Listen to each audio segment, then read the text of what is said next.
إن الحمد لله نحمده ونستعينه ونستغفره ونستهديه ونتوب إليه ونعوذ بالله من شرور أنفسنا وسيئات أعمالنا. من يهده الله فلا مضل له ومن يضلل فلا هادي له، وأشهد أن لا إله إلا الله وحده لا شريك له، وأشهد أن سيدنا محمدا عبده ورسوله أرسله الله بالهدى ودين الحق ليظهره على الدين كله ولو كره المشركون. عباد الله، إن أصدق الحديث كتاب الله، وخير الهدي هدي رسولنا محمد صلى الله عليه وسلم، وشر الأمور محدثاتها، وكل محدثة بدعة، وكل بدعة ضلالة، وكل ضلالة في النار، أعاذنا الله من ذلك. أيها المسلمون، أوصيكم ونفسي بتقوى الله عز وجل وطاعته والإقبال عليه بالكلية في هذا الشهر الفضيل الذي حل بنا هذا الموسم العظيم في الطاعات، والميدان الفسيح للتسابق في الخيرات. لقد كان النبي صلى الله عليه وسلم يستقبل قدومه بالبشرى ويحث أصحابه على اغتنامه دون تفريط أو تقصير. عن أبي هريرة رضي الله تعالى عنه عن النبي صلى الله عليه وآله وسلم أنه قال حينما قدم رمضان: أتاكم شهر رمضان شهر مبارك فرض الله عليكم صيامه، تفتح فيه أبواب السماء، وتغلق فيه أبواب الجحيم، وتصفد فيه مردة الشياطين، فيه ليلة خير من 1000 شهر، من حرم خيرها فقد حرم.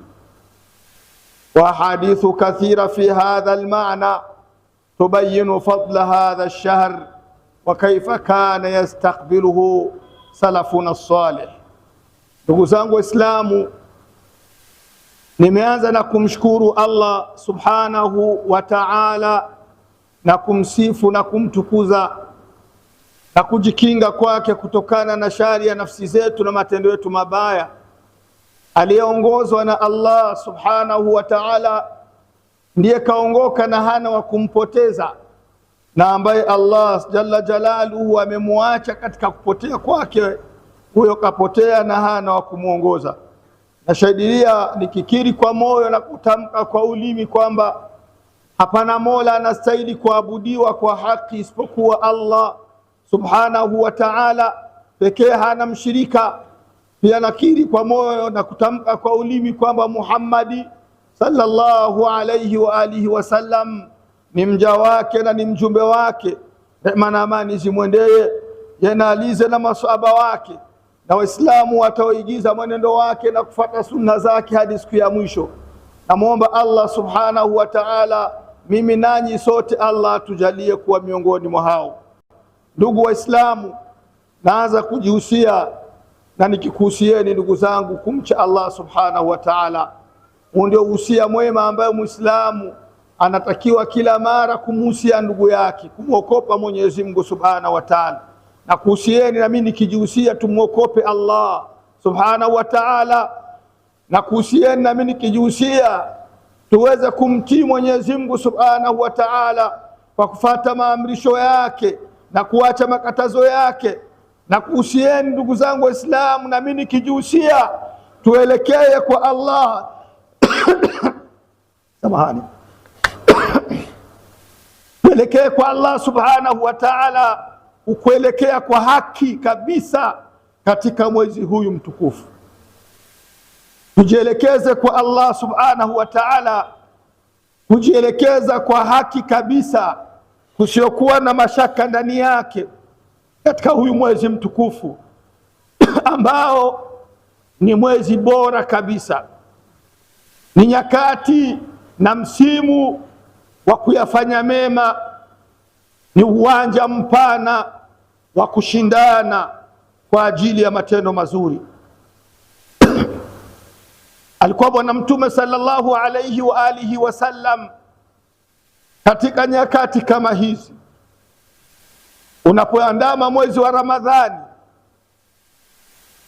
anaupokea mwezi wa Ramadhani kwa shangwe na furaha, na kuwahimiza masahaba kutumia muda wao katika mwezi wa Ramadhani katika kujisogeza kwa Allah subhanahu wa ta'ala na kuyafanya mazuri na kuepukana na mabaya, kama ilivyokuja kwenye hadithi amepokea Abu Huraira radhiyallahu ta'ala anhu. Bwana Mtume sallallahu alayhi wasallam alisema wakati ulipoandama mwezi wa Ramadhani, anawaambia masahaba, umekujilieni mwezi mtukufu, mwezi wenye baraka, mboni mwezi wa Ramadhani. Umekujilieni mwezi mtukufu, mwezi wenye baraka, mwezi ambao Mwenyezi Mungu Subhanahu wa Ta'ala amekujalieni ndani yake swaumu kuwa ni faradhi kwenu,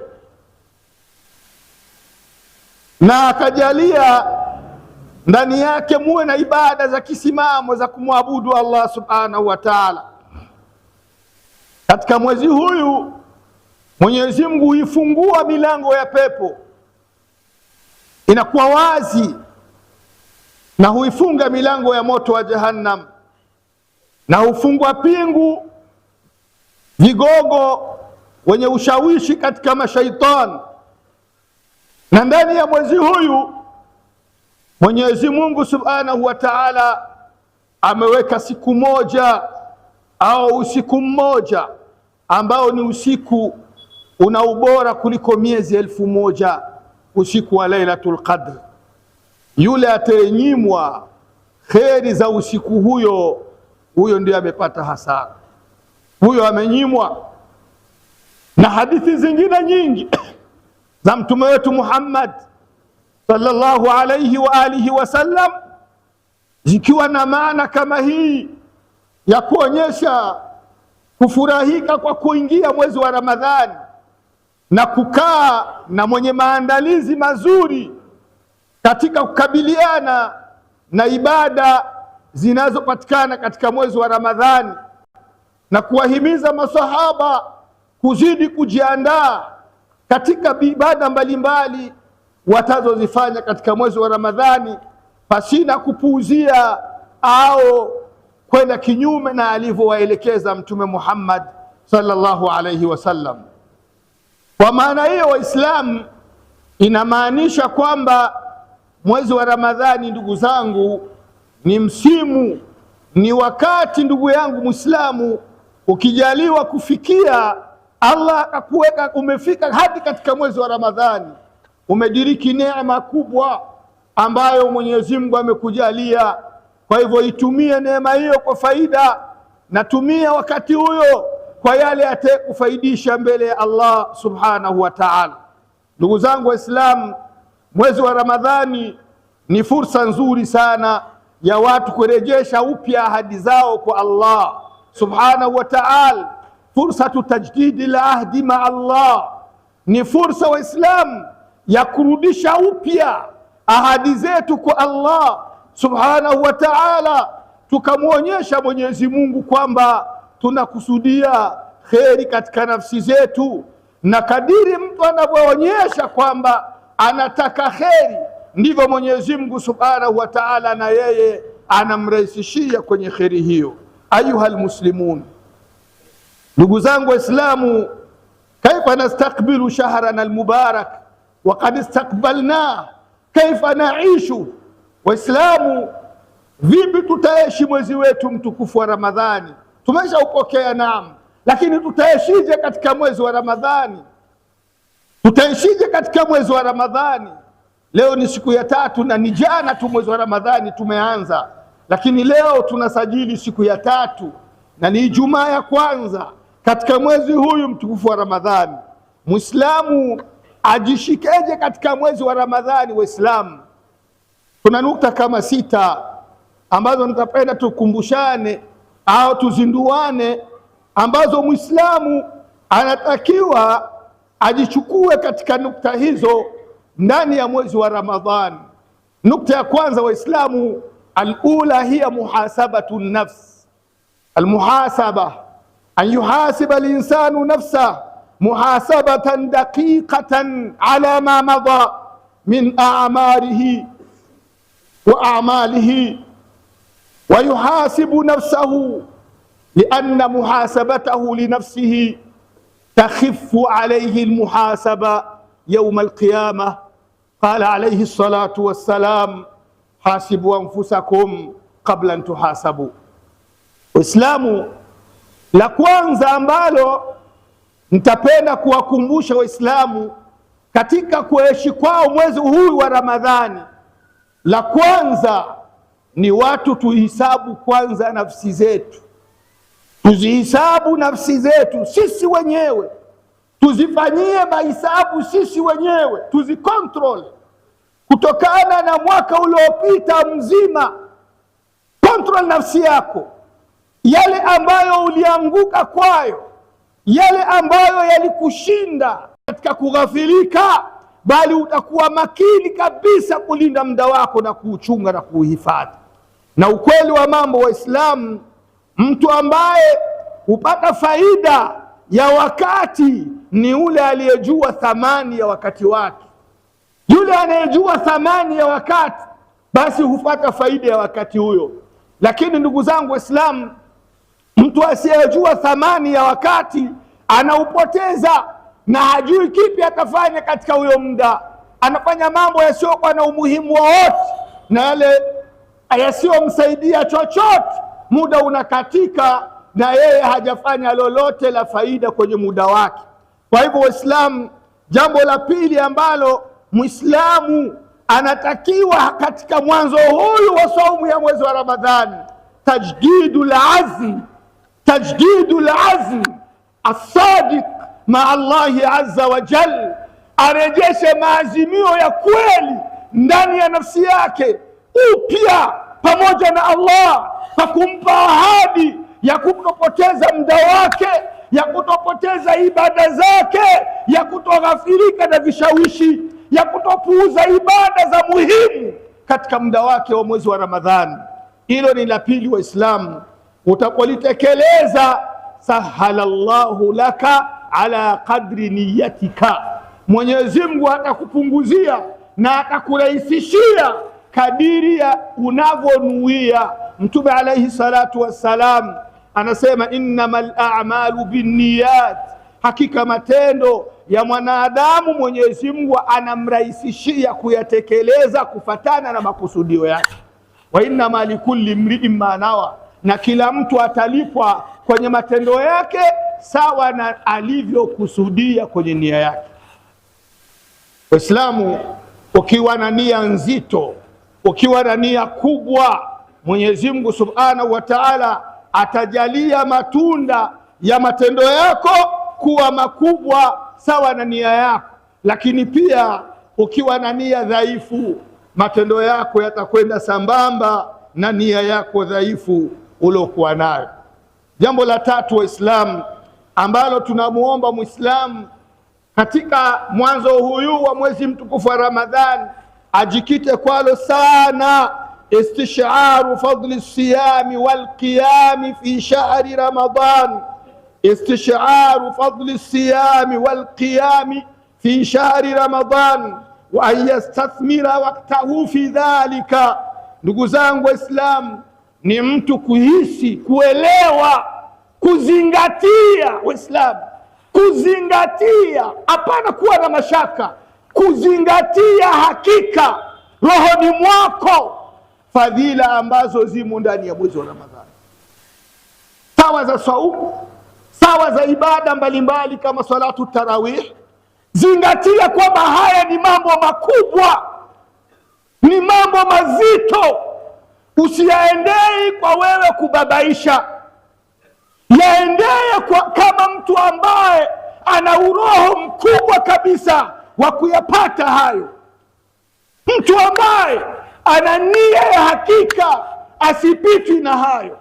Lakini ukiendea ibada zako ndani ya Ramadhani kamuhawili laha, kama mwenye kujaribu tu, hana uhakika wa ukubwa wa malipo ambayo Mwenyezi Mungu amemwandalia, bila shaka uvivu utamchukua, na hivyo atapooza huyo, zile juhudi zake zitapwaya. Wa kuhisabu, muhasaba dakika, hisabu ya hakika, usiache kitu, kisha uelekee kwa Allah subhanahu wa ta'ala, urudisha ahadi upya kwa Allah.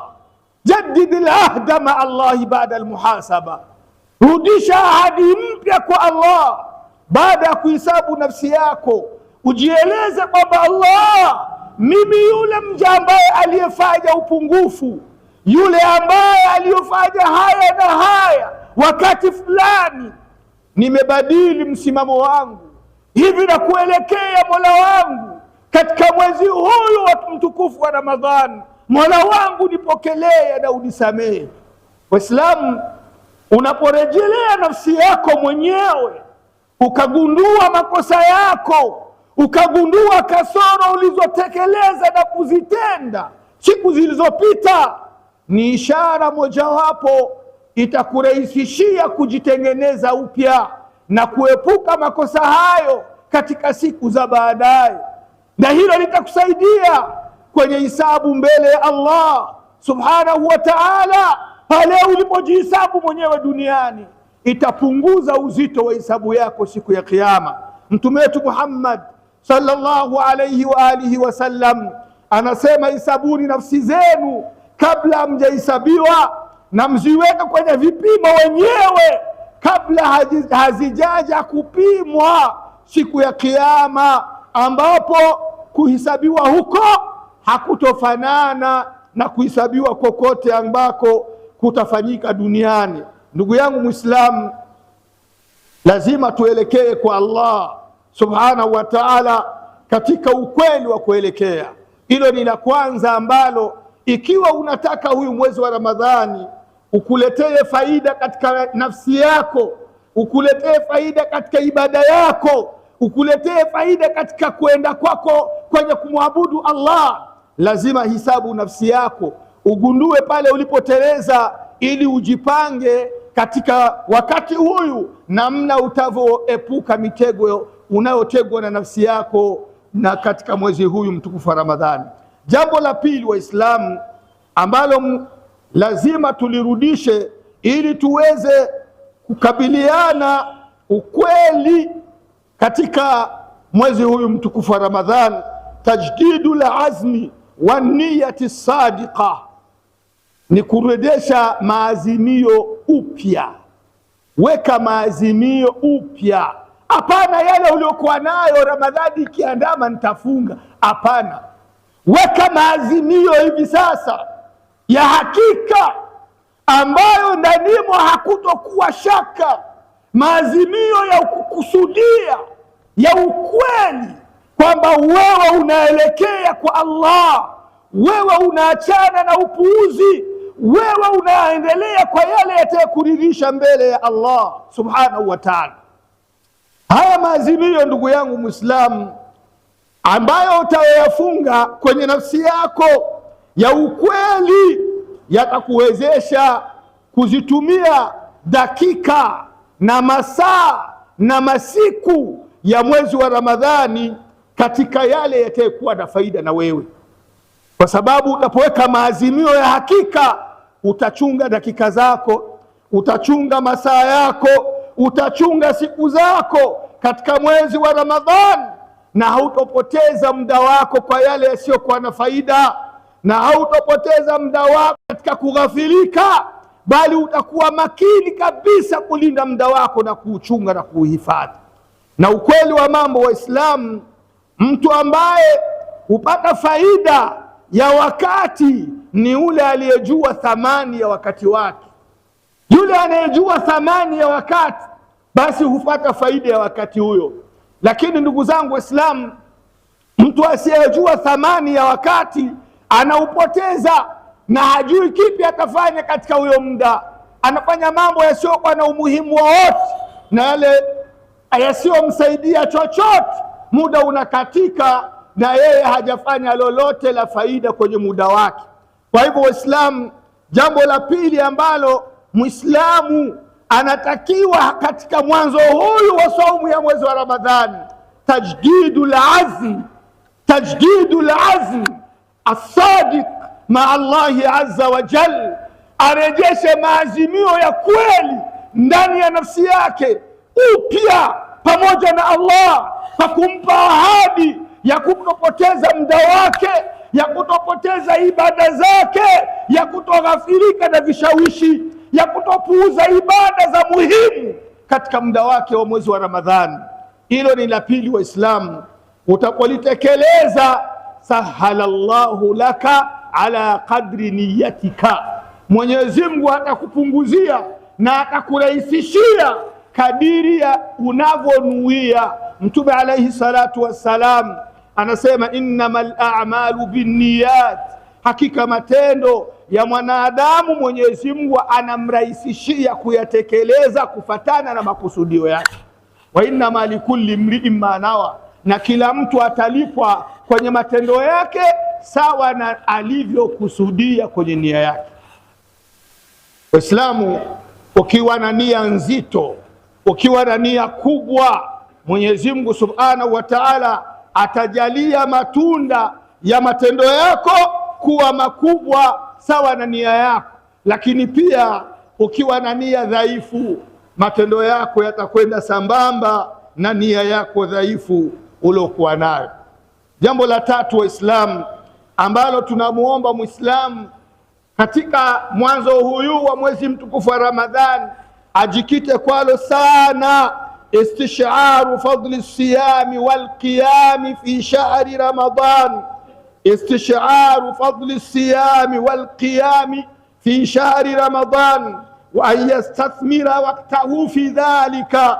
Ndugu zangu Waislamu, ni mtu kuhisi, kuelewa, kuzingatia. Waislamu, kuzingatia, hapana kuwa na mashaka, kuzingatia hakika rohoni mwako fadhila ambazo zimo ndani ya mwezi wa Ramadhani, sawa za saumu, sawa za ibada mbalimbali kama salatu tarawih.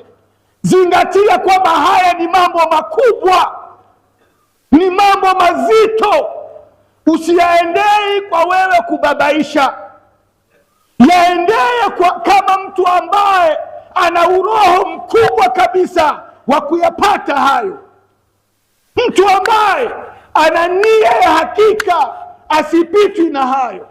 Lakini ukiendea ibada zako ndani ya Ramadhani kamuhawilin laha, kama mwenye kujaribu tu, hana uhakika wa ukubwa wa malipo ambayo Mwenyezi Mungu amemwandalia, bila shaka uvivu utamchukua, uvivu utamchukua, na hivyo atapooza huyo, zile juhudi zake zitapwaya. Siku 2 3 mchoko utamfunika, ataacha zile juhudi ndani ya Ramadhani kamuhawilin laha, kama mwenye kujaribu tu, hana uhakika wa ukubwa wa malipo ambayo Mwenyezi Mungu amemwandalia. Bila shaka uvivu utamchukua, uvivu utamchukua, na hivyo atapooza huyo, zile juhudi zake zitapwaya. Siku 2 3 mchoko utamfunika, ataacha zile juhudi alizokuwa nazo. Lakini Waislamu, ukihisi kwamba ni muda ambao Mwenyezi Mungu anaongeza ujira wa matendo, ni muda ambao Mwenyezi Mungu anazidisha ukubwa wa malipo na fadhila, bila shaka badala ya kupata uvivu, ndipo atazidisha juhudi katika kuyatafuta mazuri ndani ya mwezi wa Ramadhani. Kwa upande wa saumu, Bwana Mtume alayhi salatu wassalam anasema, man sama Ramadhana imanan wa ihtisaban ghufira lahu ma taqaddama min dhanbi, ataifunga mwezi wa Ramadhani huku akimwamini Allah na huku akitaraji malipo ya ibada yake hiyo ya kufunga kwa Allah, basi Mwenyezi Mungu atamsamehe madhambi yake yote yaliyotangulia. Katika hadithi nyingine kuhusu kisimamo cha Ramadhani, man qama ramadhana imanan wa ihtisaban ghufira lahu ma taqaddama min dhanbi, atayesimama sala za usiku ndani ya mwezi wa Ramadhani kwa imani na kwa kutaraji malipo kwa Allah subhanahu wa ta'ala, huyo Mwenyezi Mungu atamsamehe madhambi yaliyotangulia. Washartu fi hadha alqiyam an yadhalla samidan ma'a al-imam ila an yanfatila min salati, ni lazima mwenye kuswali salatul qiyam za tarawih miskitini abaki na imamu wake mwanzo mpaka mwisho, ili apate hizo thawabu za kusamehewa madhambi yaliyotangulia. Naam, ndivyo amesema mtume wetu Muhammad sallallahu alayhi wasallam, man qama ma'a al-imami hatta yansarifa kutiba lahu qiyamul layla, mtu ambaye ataswali na imamu salatu tarawih mpaka imamu akamaliza swala yake, ataandikiwa kama mtu amesali usiku mzima.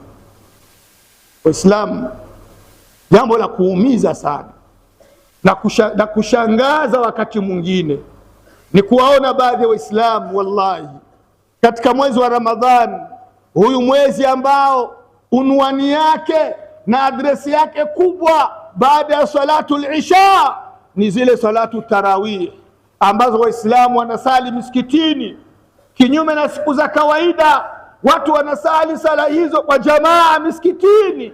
Lakini unawaona watu wengine, ndugu yangu Waislamu, wanajidhulumu. Ni sala ya mwezi mmoja katika mwaka, miezi 11 hauna hiyo swala. Wallahi unawaona watu wanakwepa msikiti, aidha wako msikitini wanaikaa wanapuuza kuswali salatu tarawih. Waislamu, tuelewe kwamba haya mazuri Allah anatuletea, haya mazuri Allah anatuletea tukiwa hai. Ndugu zetu waliotutangulia kaburini wallahi wanajuta, laiti wangeliwezeshwa na wao wadiriki mazuri kama haya. Waislamu, jambo la 4 katika yale ambayo Muislamu anaombwa ajihimize kwayo katika mwanzo huyu wa Ramadhani ili adumu mwisho mpaka mwisho wa Ramadhani amejijenga vizuri. Ibadallah, falhadhar alhadhar min tadyi'i alawqat bifuduli alkalam wa kathrati alashghal aldunyawiya, subhanallah, walinshigalu biumurin tafiha la naf'a laha. Waislam, jitahadhari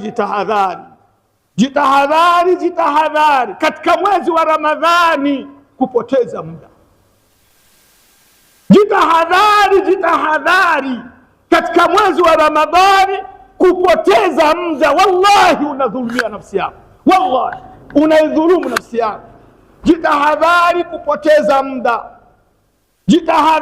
kupoteza muda kwa maneno ya hovyo hovyo, kwa baraza za hovyo zisiokuwa na faida, kwa vikao visiokuwa na maana yoyote, kwa mazungumzo yasiyokuwa na uzito wowote, kwa kazi nyingi za dunia mpaka unasahau kuelekea kwa Mola wako.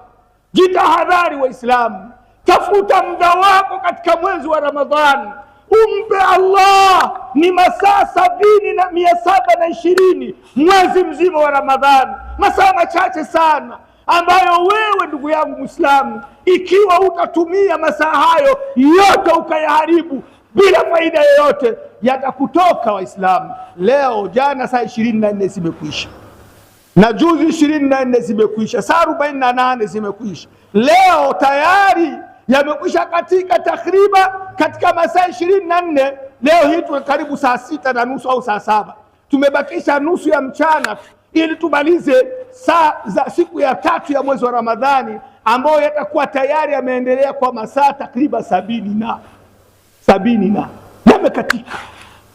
Umefanya nini? Umeshafanya tokea Ramadhani imeandama? Umeshajisogeza kwa Allah kiasi gani mpaka masaa yote haya yamalizike huna kile utamwambia Allah nimefanya hivi? Kwa hivyo Waislamu, katika mambo muhimu yatailinda ibada yako mwezi wa Ramadhani na kukuweka wewe uwe vizuri ni kuchunga muda wako ndani ya mwezi wa Ramadhani, kutoupoteza holela, kutoupoteza bure bila faida. Waislamu, kadiri unavyouchunga muda wako ndivyo Mwenyezi Mungu anachunga mania yako na mwelekeo wako. Muda wako ndio thamani ya ibada zako katika mwezi wa Ramadhani. Ukiuheshimisha, Allah atakupa kuheshimu ibada za ndani ya Ramadhani. Ukiupuuza muda wako, ndugu yangu Muislamu, pia Mwenyezi Mungu Subhanahu wa Ta'ala atakufanya uonekane mwenye kupuuza makubwa yote ya ndani ya mwezi wa Ramadhani. Hilo ni jambo la nne ambalo tunamuomba Muislamu katika maandalizi yake ndani ya huyu mwezi aliweke katika matendo ya kila siku. Na jambo la tano, Waislamu, alikthari min tilawati alqurani alkarim. Jaza muda wako kusoma Qurani tukufu. Jaza muda wako kusoma Qurani tukufu na kufanya dhikri mbalimbali, kumtaja Allah, kumsalia Mtume, kuomba dua. Haya mambo yawe ndio ulimi wako urowe kwa ajili ya hayo. Roweka ulimi wako kila mara kwa kusoma Qur'an, kwa kumtaja Allah, kwa kumsalia Mtume, kwa kuomba dua. Utakuwa Muislamu umefaulu Ramadhani yako. Amir waktaka bihadhihi al-umur. Jaza muda wako haya mambo: tilawatul Qur'an, at-tasbihati wa dhikr, kusoma Qur'an, kumtaja Allah kwa wingi, wa kathrati dua, na kumwomba Mwenyezi Mungu dua kwa wingi. Kumwomba Allah dua kwa wingi ndani ya mwezi wa Ramadhani. Ama vikao vya maongezi, habari za bunuwasi, ikawa hivi ikaenda hivi, wallahi dayana umrana, dayana waktana. Tumepoteza umri wetu, tumepoteza muda wetu. Ramadhani ikiondoka, Waislamu, ikakuondokea vibaya, halafu ukafa haujafika Ramadhani nyingine, una hasara. Kwa sababu matendo ya kwanza kwenye hisabu siku ya Kiyama mbele ya Allah, ma khatamat alayhi nafsu, ni yale ambayo nafsi yako iliyamalizia. Yale matendo ya mwisho ndiyo ya mwanzo kuhesabiwa. Kwa hivyo wewe ukiwa umeifunga Ramadhani yako mbaya, Ramadhani ukaifunga vibaya, kisha ukafa, siku ya Kiyama Ramadhani itakuja mwanzo ni ile ulioimaliza vibaya. Walkitabu yukrau min unwani, kitabu Waislamu ili kijulikane uzuri wake au ubaya wake, unaangaliaga chapitre, unaangalia tu mwanzo wa kitabu. Unwani ya kitabu inakuonesha hiki hakifai. Sasa ukija na adresi ya kwamba wewe Ramadhani yako iliharibika siku ya Kiyama, Waislamu, Mwenyezi Mungu atulinde na hilo. Kwa hivyo tuelekee kwa Allah Subhanahu wa Ta'ala, tumuoneshe Allah kwamba sisi tuko tayari kubadilika na kutumia muda wetu kwa yale yenye faida, wala hatuko tayari kuharibu muda wetu hata kidogo, kwa sababu tunaelewa kwamba huyu muda na mwezi huyu mtukufu wa Ramadhani ni fursa lan tuawadha fi hayatina, hautokuwa na badala yake katika maisha yetu. Wasadis, na jambo la sita katika yale ambayo unatakiwa uyaiweke ndani ya vitendo ili ya kusaidia kuilinda Ramadhani yako, hifdhul jawarih. Hifdhul jawarih min almaharim walmuhafadhatu ala lisan. Ndugu yangu Muislamu, ni kuhifadhi viungo vyako vyote visianguke kwenye makosa, na hasa ulimi, na hasa ulimi ambao ni kiungo ambacho madhambi mengi ya maisha ya mwanadamu yanakuja kwa njia ya ulimi. Sasa ni kazi yako katika mwezi wa Ramadhani, linda viungo vyako vyote na ulimi ukiwa mbele, kwa sababu kiungo hiki ulimi Kila siku Mtume anasema anapoamka mwanadamu, fa innal a'dha'a kullaha tukaffiru lisana fataqulu laha ittaqillaha fina in istaqamta istaqamna wa in iwajajta iwajajna. Wewe ulimi wewe mwokope Mungu kwetu sisi, ukinyoka tutanyoka, ukipinda tutapinda. Kwa ulimi ukiwa utapinda, utapindisha kila kitu. Tuhifadhi ndimi zetu kusema uongo, tuhifadhi ndimi zetu utesi. Waislamu leo utesi imekuwa ndio unwani na adresi zetu. Leo kusemana na kusengenya ndio imekuwa kawaida. Hakuna mtu tena amesalimika ndani ya jamii yetu. Kila kundi ukienda hutompata mtu amesalimika. Jamii gani hii? Hii ni jamii gani ambayo tena haina hisia njema baina yao? Wote wanasemana vibaya, wote wanasengenyana, wote wanalana Uislamu. Kisha kesho tunalia maisha mabaya, kisha kesho tunalia uzima mgumu, kisha kesho tunalia mambo yanaharibika. Tumeharibu wenyewe kwa ndimi zetu, kwa maneno yetu. Wallahi mpaka jamii yetu ina unwani mbaya, ina unwani mbaya. Wallahi ni jamii inajulikana kwamba haisemagi wengine vizuri kwa sura yoyote, kwa sura yoyote. Wallahi tulikuwa Uganda mwezi jana, kuna mmoja katika ndugu zetu wa Arabu alikuwa anakuja Burundi siku za nyuma. Nikamwona nakwambia, mbona haujaji kutuona Burundi? Wallahi aliniambia, ni tuko na mufti, nchi yenu ni mbaya. Burundi ni baladu fitna, nchi ya fitna. Hauwezi kuona kundi likasema kundi lingine kwa uzuri. Wallahi alisema, kila ukikutana na watu hawatakwambia wengine kama ni sawa. Kundi gani? Nchi gani? Wallahi hii ni unwani mbaya, ni adresi mbaya. Waislamu tunaangusha heshima yetu. Kwa nini tunasemana? Tunaharibu matendo yetu. Tunaswali, tunafunga, tunatenda mengi mazuri, lakini wallahi yote yanakwisha kuungua, yanakwisha kwa kuungua kwa maneno yetu ya kusemana. Yanaharibika, yanaharibika.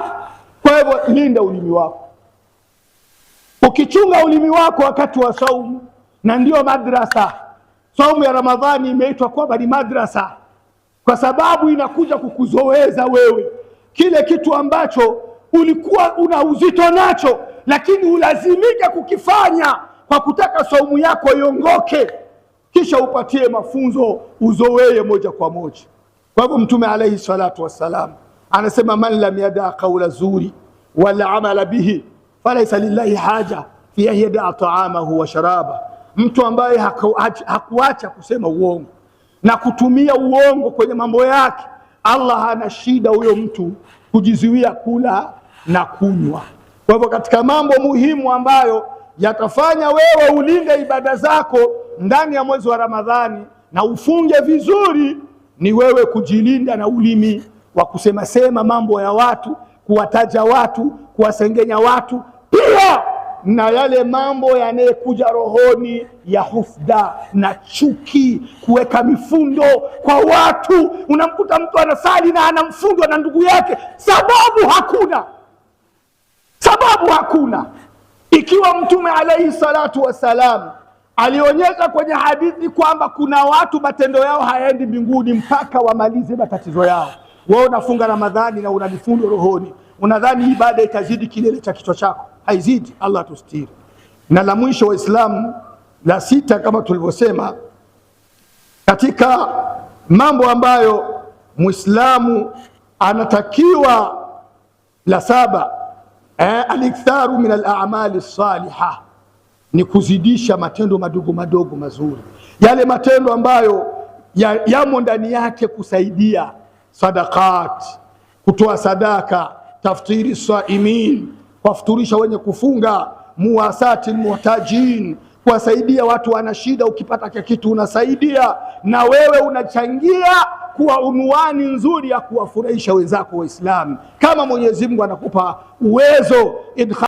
Waislamu kuyakusanya haya mambo yote saba kama tulivyotaja, yanakupa mwelekeo kwamba umesimama vizuri katika ibada yako ya saumu. Mwenyezi Mungu atujalie nasi tuwe hivyo na tukusanye ibada zetu vizuri, halafu tuzilinde. Allah tumuombe atutakabalie na tusamehe makosa yetu. Aqulu ma tasma'un wa astaghfirullah li wa lakum wa li sa'iril muslimina min kulli dhanbin fastaghfiruhu fa ya fawzal mustaghfirin.